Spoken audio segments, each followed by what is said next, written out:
वो इन सारी बातों को भी आत्मसात करते हुए चले। जो कुछ आपकी पुस्तक में लिखा है वो तो लिखा ही लिखा है, पर जो बातें आज यहाँ बताइए, ये सारी बातें हो सकता है आपकी पुस्तक में ना हो, इन सबको भी आत्मसात हम करें।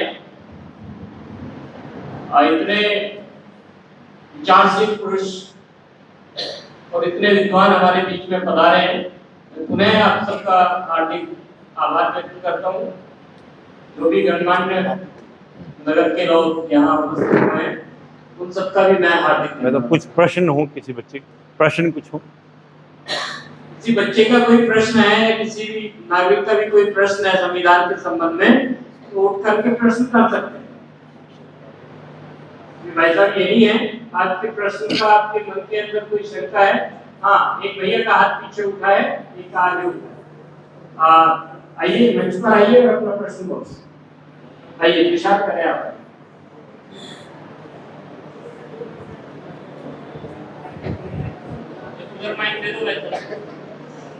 नहीं कोई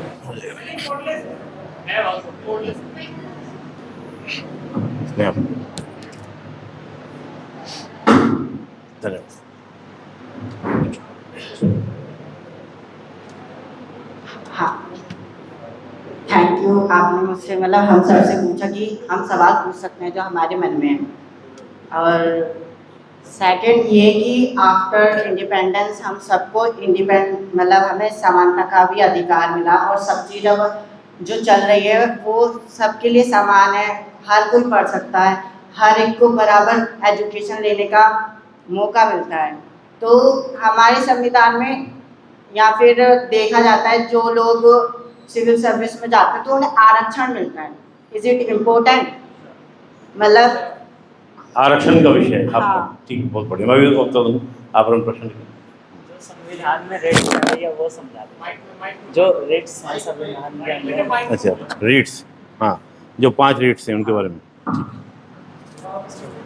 जो हमारे कॉन्स्टिट्यूशन है, इंडियन कॉन्स्टिट्यूशन है, उसके अंदर 5 रेट्स दिए गए हैं, पर बहुत उनका काम तो बहुत ज़्यादा है, पर सामान्यता उसके विषय में हम लोगों को पता नहीं होता। तो मैं भैया से उसके विषय में पूछना चाहता हूँ। बहुत बढ़िया, बैठ मैं बताऊँ। पहले मैं आपको आरक्षण के बारे में बता दूं, है ना। आरक्षण के बारे में एक्चुअली आरक्षण के बारे में क्या 2 विचार हमारे यहाँ पर हैं। जिनको आरक्षण का लाभ मिल रहा है वो आरक्षण के इतने कट्टर समर्थक हैं कि कुछ भी हो जाए आरक्षण में कुछ चेंज नहीं होगा, और जिन्हें लाभ नहीं मिल रहा है वो एकदम विरोधी इसके हैं कि आरक्षण का लाभ मिल क्यों रहा है। ये दोनों विचार हमारे यहाँ प्रचलित हैं। देखिए बेटा, आरक्षण का जो विचार है वो विचार क्यों रखा गया संविधान में, आरक्षण का विचार। देखिए, समाज में जब हम अपने वेदों की बात करते हैं, ग्रंथों की बात करते हैं, चाहे हम लोग किसी भी ग्रंथ की बात करें, वहां पर असमानता नहीं थी। लेकिन समाज में क्या होता है कि समय के साथ साथ कुछ कुरीतियां आ जाती हैं, वो स्वाभाविक हैं। कुछ अच्छी बातें और कुछ आपके नेगेटिव बातें। उन कुरीतियों के कारण समाज का एक वर्ग काफी पीछे रह गया। तो उस पीछे रहे वर्ग को सबके साथ कदम ताल कराने के लिए आरक्षण की व्यवस्था हमारे संविधान में की गई। अब देखिए, इसी बात को आप देखिए, अगर हम परिवार में लागू करें, मैं इसका बस एक उत्तर आपको दूंगा। हम परिवार में 3 भाई बहन हैं या 4 भाई बहन हैं, 2 भाई बहन हैं, और किसी वजह से परिवार में एक बच्चा बीमार हो जाए, और घर की एक अर्थव्यवस्था है कि हम इतनी व्यवस्था घर के लिए कर सकते हैं। जैसे पापा मम्मी, हमारे घर में एक नियम था कि शाम को 1 गिलास दूध मिलेगा और 1 चम्मच च्यवनप्राश मिलेगा। लेकिन घर में क्या हुआ, एक बार छोटा भाई बीमार हो गया, तो डॉक्टर ने कहा कि इनको दूध की मात्रा बढ़ाइए और च्यवनप्राश की चम्मचें बढ़ा दीजिए। हुआ क्या उस समय, हमें आधा गिलास दिया गया कुछ दिनों तक, और जो च्यवनप्राश की पूरी चम्मच मिलती थी वो आधी हमको दी गई, और जो हमारी मात्रा का था, यानी कि जो एक्स्ट्रा हमसे बच रहा था, वो भाई को पिलाया गया ताकि वो जल्दी क्या हो जाए, स्वस्थ हो जाए।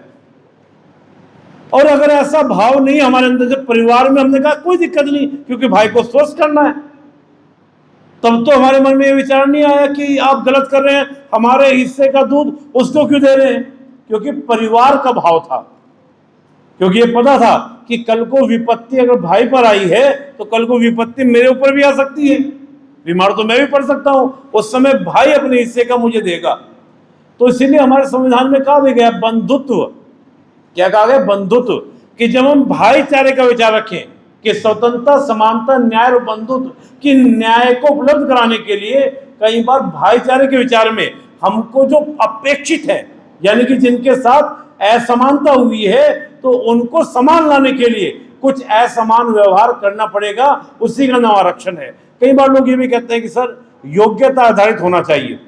बेटा सुनिएगा, अच्छे बच्चे कैसे, बहुत बढ़िया बच्चों, बेटा मैं बहुत बैठा हूँ, मुझे खूब अच्छे याद है, भैया जी भैया ना, उत्तम उत्तम उत्तम भाई, है ना, सुने ना हम लोग। चलिए बस लास्ट में एक बात बोलूंगा, जब हम लोग बात करते हैं योग्यता आधारित होना चाहिए, तो उसमें बड़ा सुंदर विचार है।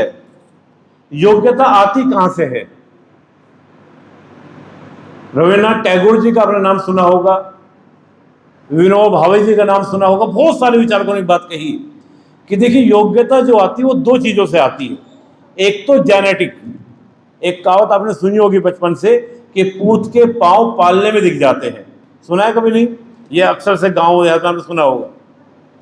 जैसे हमारा रंग रूप, बड़ा छोटा, लंबा पतला गोरा होना माँ बाप के ऊपर निर्भर करता है। अगर हमारा रंग साफ है तो इसमें हमारी कोई बहुत बड़ी उपलब्धि नहीं है। माताजी पिताजी सुंदर है तो हम ऑटोमेटिकली क्या होंगे, जेनेटिक प्रभाव से सुंदर होंगे, स्वाभाविक है। पिताजी माताजी लंबे हैं तो हम लंबे होंगे।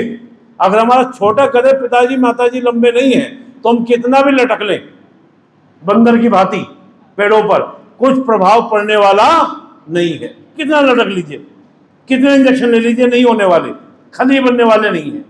तो इसी तरह हमारा जो बुद्धि है उस पर भी जेनेटिक का इंपैक्ट होता है। ये मैं नहीं कह रहा हूं बेटा, ये साइंसली अप्रूवल है। एक आपने कहावत सुनी होगी, करत करत अभ्यास से जड़मति होई सुजान और आवत जावत रस्सी ते सिर पर पड़त निशान। अभ्यास से प्रभाव तो पड़ता है, लेकिन जिसको हम कहते हैं ना एकदम ब्रिलियंट बन गया कोई व्यक्ति, तो ब्रिलियंट तभी होगा जब उसके अंदर जीन भी होगा और साथ में क्या होगा, अभ्यास भी होगा, जिसको हम लोग बोलते हैं स्किल डेवलप हो गया। सचिन तेंदुलकर क्रिकेट में हर कोई नहीं बन पाया, अभ्यास तो बहुत लोगों ने किया, लेकिन जेनेटिक। तो योग्यता बेटा एक तो जेनेटिक और दूसरा इन्वायरमेंट। इन्वायरमेंट का मतलब ये नहीं है कि हमको पढ़ने लिखने को अच्छा मिल गया, बात है कि हमारी जनरेशन में कितने पढ़े लिखे लोग हैं। अब किसी परिवार में कभी कोई पढ़ाई लिखाई का काम ही नहीं हुआ, ना पिताजी माताजी पढ़े लिखे, ना दादा दादी पढ़े लिखे, तो उसको वो वातावरण नहीं मिला जो वातावरण हमको मिल गया। पढ़ाई लिखाई का वातावरण ईश्वर की कृपा है कि जेनेटिक भी अच्छा आ गया, तो हम योग्य बन गए। तो बेटा समाज में एक आपने सुना होगा नक्सलवाद, उग्रवाद, अलगाववाद, ये कुछ समस्याएं हैं। आपको आश्चर्य होगा, नक्सलवाद में 3/4 लोग SC ST समुदाय के जुड़े थे। रीजन, क्योंकि पिछड़े थे। आज नक्सलवाद, हमारे गृह मंत्री ये कहना यह है कि मार्च 2026 तक नक्सलवाद भारत से समाप्त हो जाएगा। क्यों? क्योंकि हम समानता का मूल भाव ला पाए। ठीक है। और रिट के बारे में आपने कहा, आरक्षण में कभी लंबी चर्चा में करूंगा, कभी समय मिले करूंगा और बड़ी चर्चा करेंगे। आपने रिट की बात कही, रिट की बात, तो मेरे बीच में मेरे मित्र बच्चन त्यागी जी आए हुए हैं। आप सुप्रीम कोर्ट के वकील हैं और हमारी संस्था के सदस्य भी हैं, तो वकील अच्छे से बताएं, मैं तो बता ही दूंगा, लेकिन बच्चन त्यागी जी बताएं तो वो ज़्यादा अच्छा है। आइए आइए बच्चन, आइए, बहुत अच्छे, आइए, आ जाइए, आइए।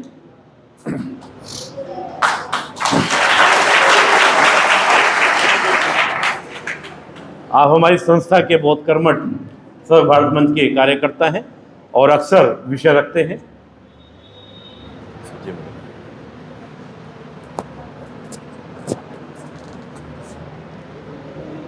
माँ सरस्वती को प्रणाम करता हूँ। सभागार में सभी उपस्थित की सभी की पावन उपस्थिति को प्रणाम करता हूँ। एक छात्र का, एक भैया का विषय था कि रिट क्या होती है। बेसिकली रिट एक ऐसी व्यवस्था है जिसमें 5 तरह की रिट होती हैं जो सुप्रीम कोर्ट और हाई कोर्ट दोनों को उपलब्ध हैं। कुछ विशेष आदेश करने के लिए रिट जारी की जाती है। जैसे अगर कोई प्रशासनिक अधिकारी ठीक से काम नहीं कर रहा है और आप जाकर न्यायालय से माननीय न्यायालय के सामने रखते हैं कि ये प्रशासनिक अधिकारी ठीक से काम नहीं कर रहा है, तो वो एक रिट जारी करके, जिसे हम परमादेश बोल देते हैं, ठीक है, कि आप ढंग से कार्य कीजिए। कोई व्यक्ति है, वो किसी ने बंदी बना लिया है जो कि अवैधानिक है, इलीगल है, तो अब ऐसी स्थिति में एक रिट जारी की जाती है जिसको हम बोलते हैं हिंदी में बंदी प्रत्यक्षीकरण, की बंदी को न्यायालय के सामने प्रत्यक्ष कीजिए। क्लियर हो गया? तो ऐसे कर करके 5 रिटें हमारे पास होती हैं, सुप्रीम कोर्ट के पास में भी और हाई कोर्ट में, दोनों न्यायालयों के पास में होती हैं।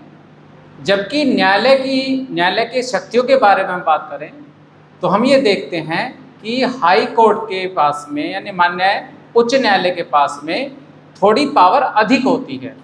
वो इन 5 रिट के अलावा भी कोई रिट जारी कर सकते हैं अगर उन्हें आवश्यक लगता है। उद्देश्य क्या है? उद्देश्य है किसी चीज़ के सुचारू रूप से संचालित करना, किसी के अधिकारों की सप्रेशन ना हो, उसके अधिकारों को छीना ना जाए, सरकार के सभी अंग अपनी पूर्ण क्षमता के साथ कार्य करें जो व्यक्तियों के अधिकारों और दायित्वों को ठीक से निर्वहन करने में एक मदद दे सकें। इसलिए हम रिट का जारी करते हैं। समझ में आ गया? ठीक है, बहुत डिटेल में मैं नहीं गया हूँ, बहुत संक्षेप में मैंने थोड़ा सा बताने की कोशिश की है। क्लियर है? धन्यवाद।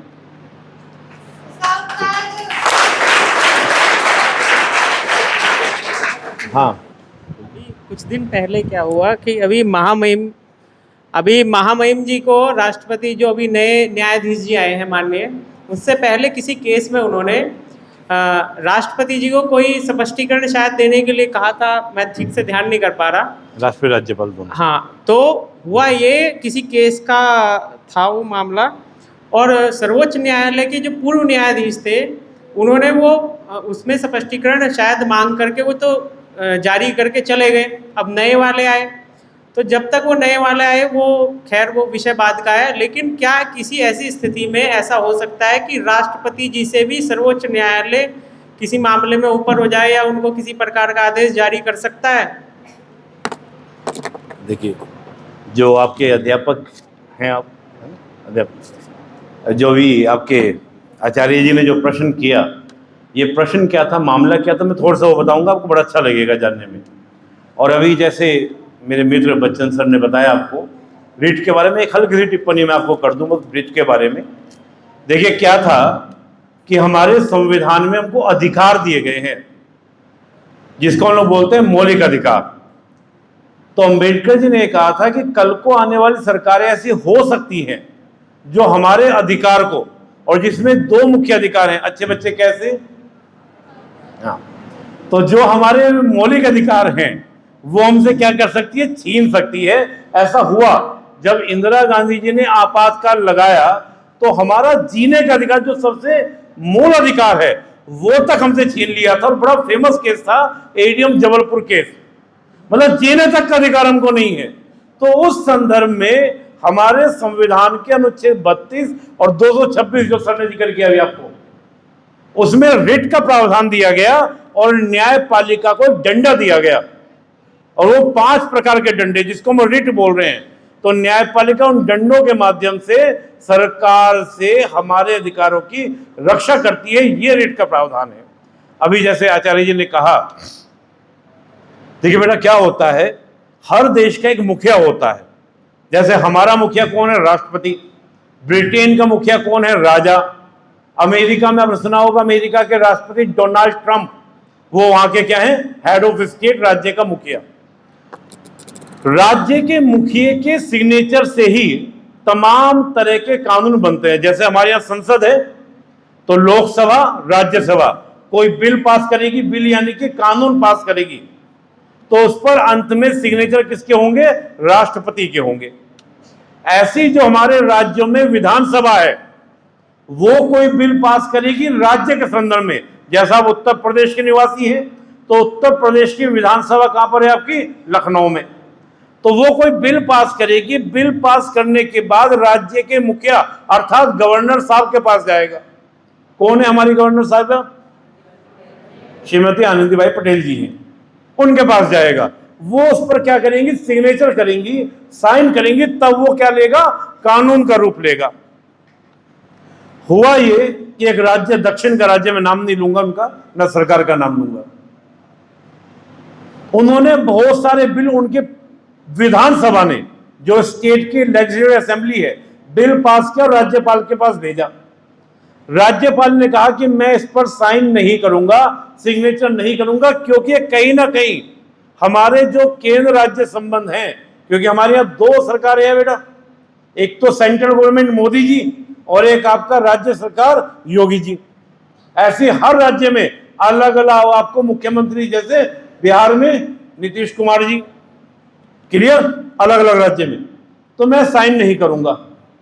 वो सरकार पहुंच गई न्यायपालिका, सुप्रीम कोर्ट, कि साहब हमने बिल पास किया, राज्यपाल साइन नहीं कर रहे हैं, वो कानून लागू नहीं हो रहा है। तो सुप्रीम कोर्ट ने निर्णय दिया कि राज्यपाल हो या राष्ट्रपति हो, एक टाइम लिमिट रखिए, 1 महीने का समय, कुछ कंडीशंस लगा के दिया गया कि उसमें आपको साइन करना ही करना होगा। ये बात न्यायपालिका ने आदेश दिया किसको? राष्ट्रपति और राज्यपाल को। तो जो आचार्य जी का प्रश्न है कि क्या न्यायपालिका में इतना अधिकार है कि वो राष्ट्रपति और राज्यपाल को आदेश दे सकती है क्या? हालांकि फिर राष्ट्रपति जी ने पत्र लिखा न्यायपालिका को कि बताइए आपने जो निर्णय दिया किन आधारों पर दिया। अभी तक न्यायपालिका ने उसका जवाब नहीं दिया है। अब इसका सिंपल सा उत्तर यह है, हमारा जो संविधान है वो सेपरेशन ऑफ पावर की थ्योरी, मतलब शक्ति का पृथक्करण, अर्थात जैसे हम घर में देखते हैं माता जी का अपना एक दायित्व है, उन कार्यों को पूरा करती है, पिताजी का अपना एक दायित्व है, उनको पूरा करते हैं। जैसा विद्यालय के अंदर देखते हैं प्राचार्य जी, प्रधानाचार्य जी, सबके अपने अपने दायित्व हैं। तो उसी तरह न्यायपालिका, विधायिका, कार्यपालिका, सरकार के 3 अंग, उनके तीनों के अलग अलग दायित्व हैं। अगर न्यायपालिका उनको प्रतिबंधित करने का प्रयास करेगी तो संविधान कहें या व्यवस्था कहें, उसके सामने प्रश्न उठते हैं। तो इस प्रकार के जो विवाद हैं वो समय समय पर हमारे संविधान के सामने आते रहते हैं। कारण क्यों? क्योंकि लोकतंत्र है और लोकतंत्र ऐसे ही चलता है, विचार, वाद विवाद और संवाद। तो ये कोई बड़ा विषय नहीं होगा। आने वाले समय में देखते हैं कि न्यायपालिका किस प्रकार से उसको उत्तरदायी करती है। लेकिन हमारे यहाँ कानून से ऊपर, संविधान से ऊपर ना तो राष्ट्रपति है, ना राज्यपाल हैं, ना प्रधानमंत्री जी हैं, ना मुख्यमंत्री जी हैं, और ना ही न्यायपालिका है। और सिंपल सा अम्बेडकर जी की भाषा में कहूंगा, अम्बेडकर जी से पूछा गया तो अम्बेडकर जी ने कहा था कि खन्ना जी की अदालत बड़ी या जनता की अदालत बड़ी, होगा तो वही जो जनता चाहेगी। बहुत धन्यवाद। और कोई प्रश्न?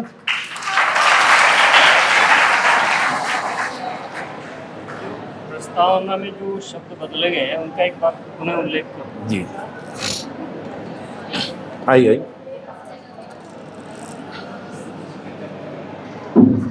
मैं आपको एक सिचुएशन दूंगा, आपको बताना कि उसमें मतलब जो अधिकार है वो मतलब उसके अधिकार का हनन, मतलब आपको बताना है।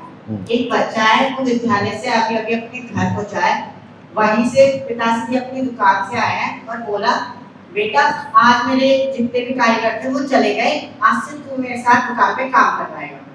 अब वो बच्चा अपने पिताश्री के साथ उन्हीं की दुकान पर काम करवा रहा है, पर 1 महीना हो गया, 2 महीने हो गए, उसको पढ़ाई के लिए समय नहीं मिल रहा है और वो मजदूरों की तरह काम करने लग गया है। तो क्या उसको किसी अधिकार का हनन हुआ है या फिर उसके पिता को पूरा हक है कि वो अपने बेटे को अपनी दुकान पे काम कराए? बहुत बढ़िया, बहुत बढ़िया। देखिए, जो भैया का प्रश्न है ना, वो प्रश्न मोस्टली बच्चों का होता है। और संविधान इस बारे में क्या बोलता है? हमारे संविधान में 2 आर्टिकल दिए गए हैं, 2 अनुच्छेद दिए गए हैं। अनुच्छेद 23 और अनुच्छेद 24। अनुच्छेद 23 ये कहता है कि किसी के द्वारा मानव दुर्व्यापार, बेगार और बलाश्रम नहीं कराया जाएगा। बेगार यानी कि बगैर पैसा दिए काम करना, मानव दुर्व्यापार बच्चों को, बड़ों को खरीदना बेचना, और बलाश्रम बगैर इच्छा के काम लिया जाना कि मेरी इच्छा नहीं है काम करने की, लेकिन जबरदस्ती कहा जा रहा है कि काम करो। तो ये आर्टिकल है, ये मनाही है। फिर आर्टिकल 24 में कहा गया है कि 14 साल से कम बच्चों को, यानी कि जिस बालक की अवस्था 14 साल से कम है, उसको किसी फैक्ट्री, खान और परिसंकट में उद्योग में लगाया नहीं जाएगा। फैक्ट्री हम जानते हैं कारखाना वगैरह हो गया, माइंस जैसे सोना निकलता है, कोयला निकलता है वहाँ पर, और परिसंकट में यानी कि जो आपको नुकसान पहुँचा सके, मतलब पटाखा बनाने की फैक्ट्री, कांच उद्योग, कोई भी कार्य इसमें नहीं लगाया जाएगा। लेकिन बाद में इसको विस्तार किया गया, कहा कि 14 साल से कम बच्चे को आप ना तो किसी घरेलू नौकर के रूप में और ना ही किसी व्यावसायिक प्रतिष्ठान, जैसे दुकान में पानी पिलाने का काम हो गया, अच्छे बच्चे कैसे, एक बार सब बैठेंगे, अच्छे बच्चे कैसे, बहुत बढ़िया, तो उसमें कार्य के लिए नहीं लगाया जाएगा। ये बाद में प्रावधान जोड़ा गया। अब जो आपने प्रश्न किया, क्योंकि ये पिताजी का कार्य है, घरेलू कार्य है, जैसे कुछ बच्चों के घर में खेती होती है और हमारे भी घर में खेती होती है बचपन में, तो अप्रैल के महीने में गेहूं काटे जाते हैं। अप्रैल का महीना, मार्च एंड, या बैसाखी, आपने सुना होगा बैसाखी एक पर्व होता है, तो हम गेहूं काटते थे। कई बार गुस्सा आ जाता था कि क्यों हम गेहूं काटे, तो अब तो मशीनें आ गई, बचपन में मशीनें नहीं होती थी।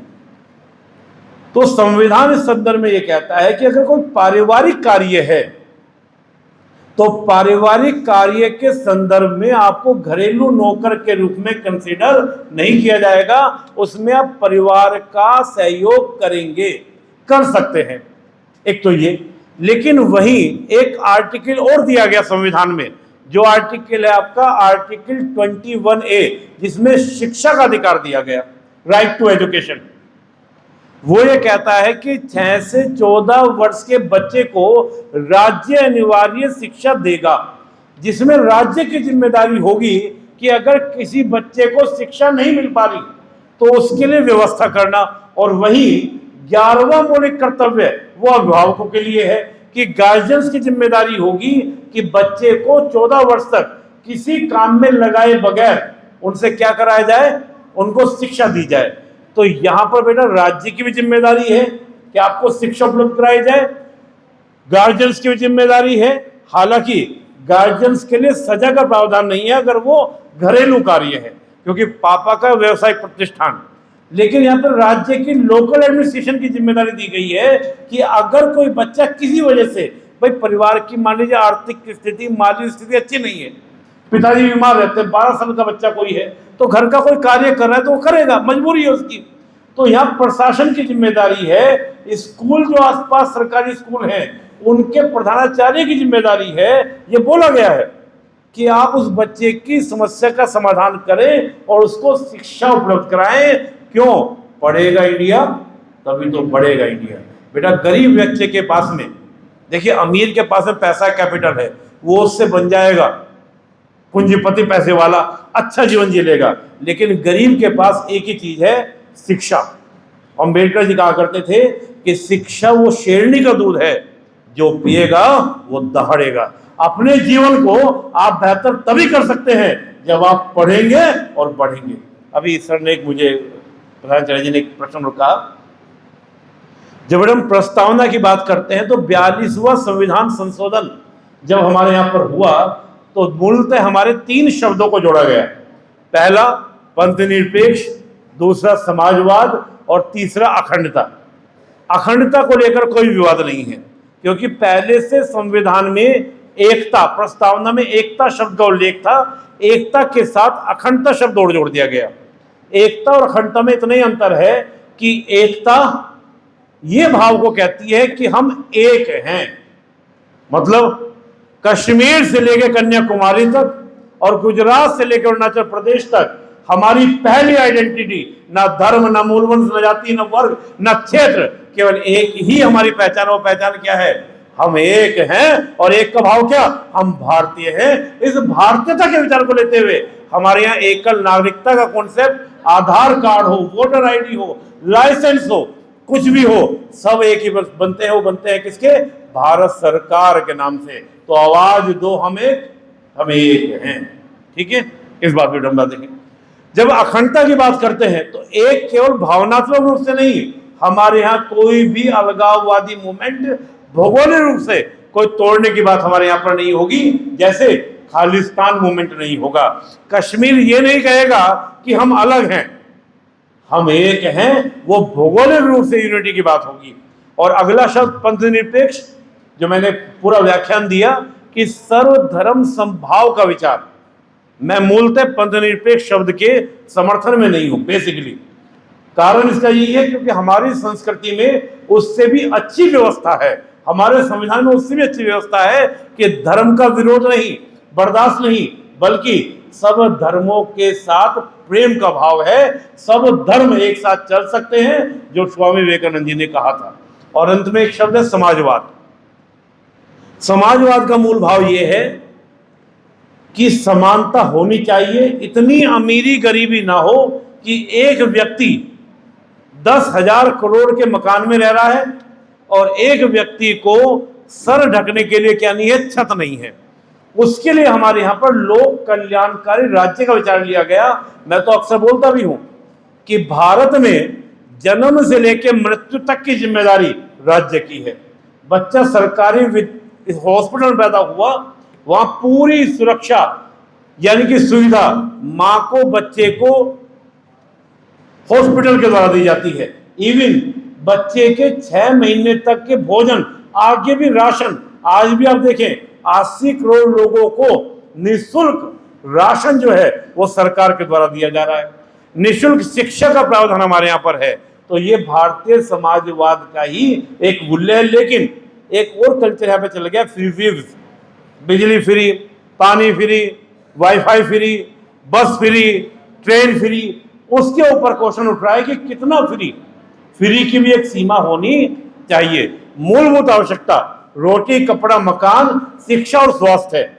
जो अमर्त्य सेन, आपने नाम सुना होगा, अमर्त्य सेन जिनको नोबेल मिला था, उन्होंने कहा था कि जो हमारे व्यक्तित्व में संरचनात्मक विकास करे, यानी कि फंडामेंटल चेंजेस लाए, वो हमारी मूलभूत आवश्यकता है, वो समाजवाद के माध्यम से मिलनी चाहिए। बहुत धन्यवाद। जय हिंद।